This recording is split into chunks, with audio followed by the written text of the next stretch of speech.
sa iba't ibang bahagi ng bansa sa ating pagbabalik kayo na pag-vlog ni Kuya Gusting Adventure. Guys, andito tayo ngayon sa lapas ng Gila. Papunta tayo ng CPP Arcards. Galing tayo ng Jeddah Kumrah. Pero sa masamang palad, ito ang ating na-truck ngayon na breakdown. Sumabog ang airbag kasi mabigat ng karga sa unahan. Kapag ganyan na mayroon akong backlog galing ng Jeddah Kumrah papunta ng CPP, kung kinakabahan talaga ako kasi unang-una kung hindi bibigay ang gulong dyan ng tractor head, ang bumibigay yung airbag kasi mabigat yung pangarga kasi nila nasa unahan, wala doon sa bandang doon sa gitna hanggang sa likuran. Kaya yan ang bumibigay madalas sa mga truck, yung airbag ng tractor head o kaya yung gulong ng axle. Ito guys, guys ang ating truck ngayon. Ang sumabog guys na airbag dito sa bandang kanan, yung reaper na yan guys, napakahaba, bagong bago yung reaper na yan. Ang body number ng reaper na yan 55189. Gorica, gawang Gorica yan guys. Yung bigat nito nandito sa harapan, wala doon sa gitna, hanggang doon sa likod wala. Kita nyo guys yung yung gulong ng trailer na yan, hindi man lang kumarga, hindi siya lubog. Basta may backlog ako ng Jeddah Kumrah, ang kinakabahan na ako itong gulong sa tractor head, sa differential. Kung hindi yan ang bibigay, ito ang bibigay, airbag. Ayan. Ito guys, sabog. Yan ang sabog ng airbag. Dahil ang bigat kasi nitong pangarga nila nasa harapan. Pati ito, bumigay din to. Dalawang airbag. Kaya ang ginawa ko guys, pinutol ko na. Ayan, nakaputol na yan. Para pagdating ng mekaniko na magre-rescue, gagawin na lang. Iabante ko na lang siya. Ito guys, yung filter ng engine ng reaper nandito sa gilid oh. Kaya pag may maglulo ko, pag yan niluwangan dyan, sigurado panis ang pangarga dahil hindi umandar na yan, hindi akyat ang diesel doon.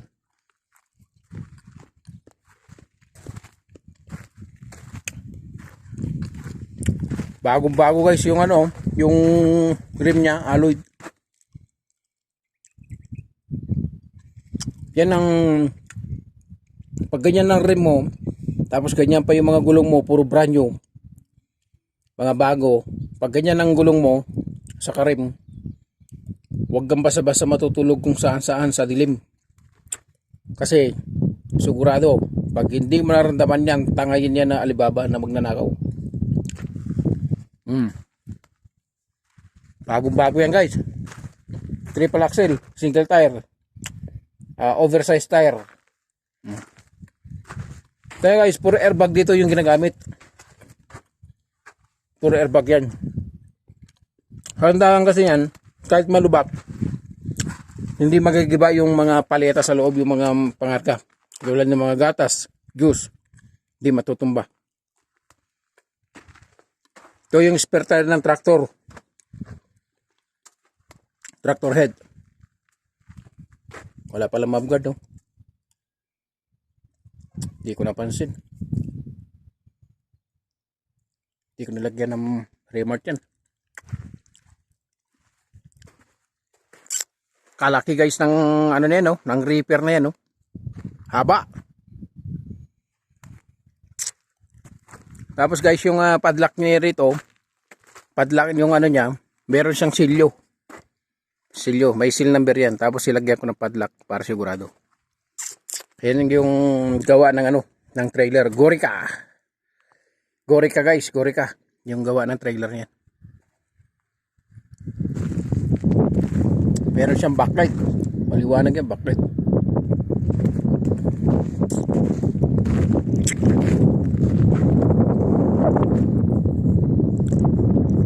Almaray lang talaga. maliwanas ang ano, ang sticker, body sticker niya. Napakaganda. Ito naman guys, yung tag ng ano, tag ng barrier trailer. Ito yung spare tire ng trailer. Kailangan din yung alloy din ng spare tire niya na rin para match dun sa tornilyo niya. Corica. Brand new guys. Yung ano na yan, oh. Napakakintab yan.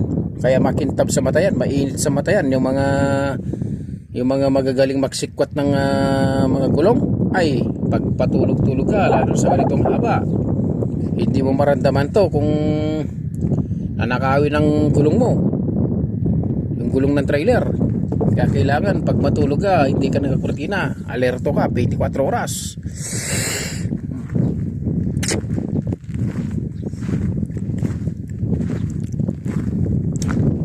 Tapos ito yung ano niya, yung supply ng airbag dito sa kaliwa. Ito yung sa last axle sa likod. Ito yung center, yung gitna. Ito naman yung unahan. Ang first axle na airbag supply. Tapos ito guys, pag pinihit mo rito sa kanan, ano yan, pababa yan. Pinihit mo rito pakaliwa. Ito yung 6 o'clock.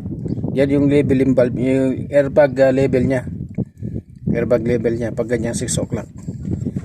Ito naman yung release air na, yung release maxi nya. Ito yung maxi brake ng ano ng trailer. Pag inangat mo to, pinunot mo ng pataas, nakapreno na yung trailer nun. Ngayon, ginagawa ko ito, minamaxi ko ito kapag nagpuputol ako ng trailer.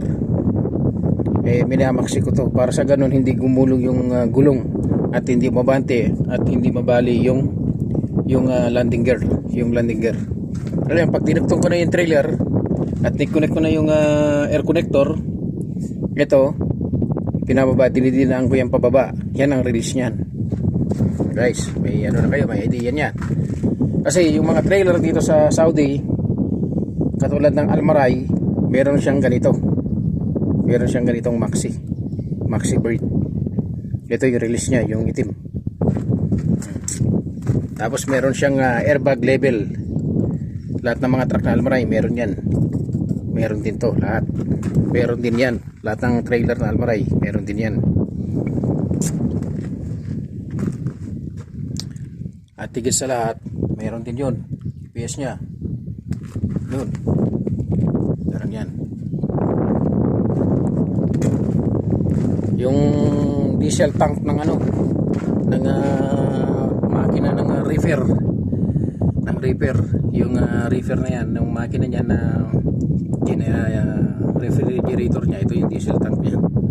Mahaba yan guys, mahaba, kalahati. Tapos ito, lagay ng fire extinguisher, kaso wala ng fire extinguisher yan. Wala ng fire extinguisher yan guys.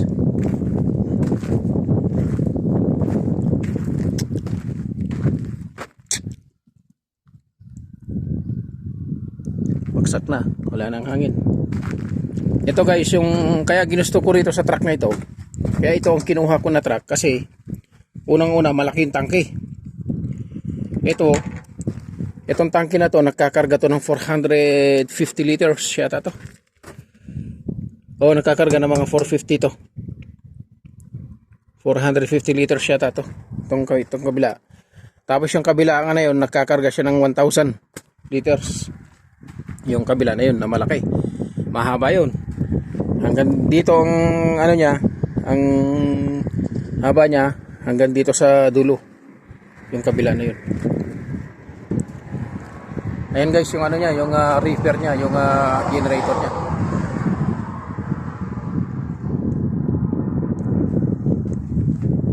Malaki, ang set point niya 22. Tapos ayan ang temperature niya 24.5.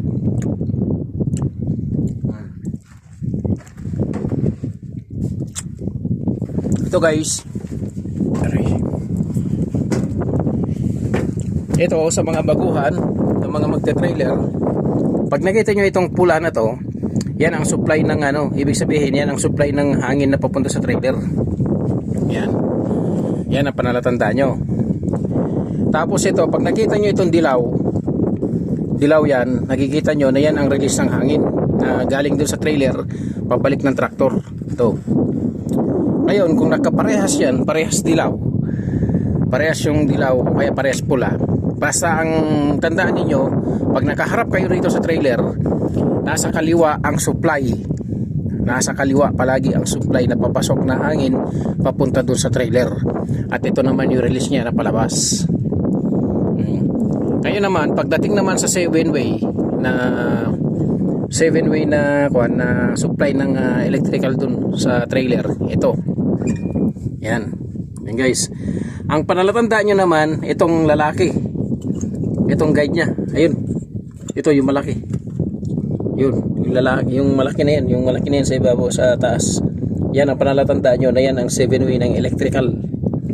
Ngayon, kapag mayroon naman ganito, yung panalatandaan nyo naman dito, may meron siyang guide na bilog na yun sa taas. Yan yung ano, yung papunta doon sa GPS. Yung GPS ng trailer. Yan. Kasi sa Almaray meron ganito, ewan ko lang sa iba. Tapos ito naman guys, ang tawag nila rito, tawag dyan. Yan sa ano na yan, ito. Ang tawag dito ay ABS, Automatic Brake System. Yan.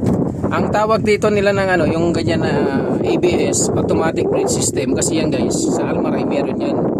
Dahil yan, pag pumitik ka ng preno doon sa tractor head, sumasabay na yung trailer, kaya hindi ka niya i-shetin yan. Hindi ka i-shetin itong trailer na to. Na kahit na sa gipitan, pag diniinan mo yung foot brake ng tractor head, hindi shetin yung trailer. Maliban na lang kung pipihitin ng driver ng pakaliwa o pakanan, talagang shishiti siya. Ito yan guys.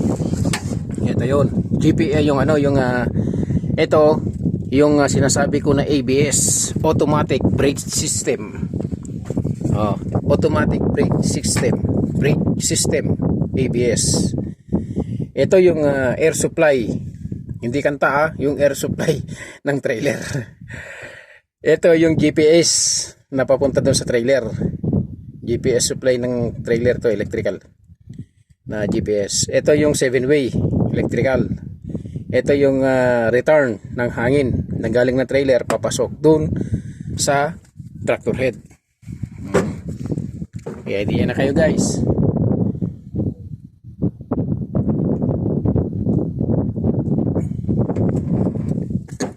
Kasi sa mga baguhan na mga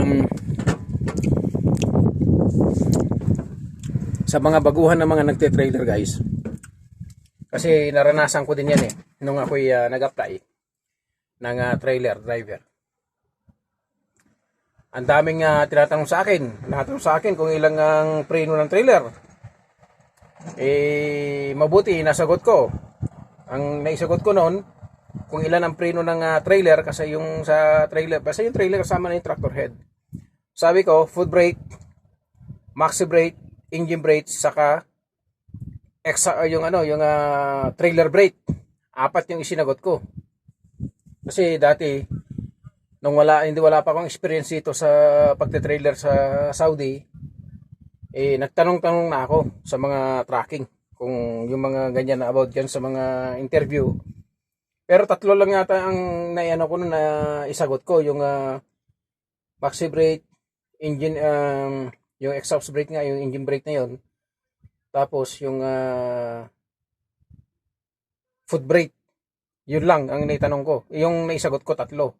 Pero hindi ko pa alam kasi na meron siyang trailer brake note. Pero ayos naman na naipasa ko naman. Syempre kapag first timer, hindi nating alam kung maganda kumpanya pupunta natin. Yun nga, butaw ang napuntahan natin na kumpanya. Pero at least nagkaroon tayo ng experience. Pero dito lang naman ako nagkaroon ng nakapag-drive ng trailer dito sa Saudi. Pero yung hinawakan ko sa Pilipinas dati, nung hindi pa ako nagsa-Saudi, nag-abroad, bus driver ako doon. Ayan guys, ito ang ating truck ngayon. Ang ating truck pala ngayon guys, Ito ay 2024 model na yata to. Oh, 2024 model na to. Itong truck na to. Itong man. Mano guys, malakas sumatak ay sa akyatan. Maasahan mo talaga na kapag diniinan mo sinilador niya, talagang sumisipol yung ano niya, yung turbo niya. Kaya malakas talaga. Kaya yung haba niya ng trailer yan, oh. Kahit puno ng gatas yan, talagang lintik kung humatak. Kaso nga lang, ang karamihan lang na bumibigay diyan talaga yung airbag o kaya gulong. Yan lang ang bumibigay. Kasi alam mo naman dito sa Almaray, pag galing talaga ng Jeddah Kumbra, yung bigat nandito sa harapan, wala doon sa gitna, hanggang doon sa wala doon. O sige guys, maraming salamat sa inyong panonood at nang may tawag sa akin. God bless you all.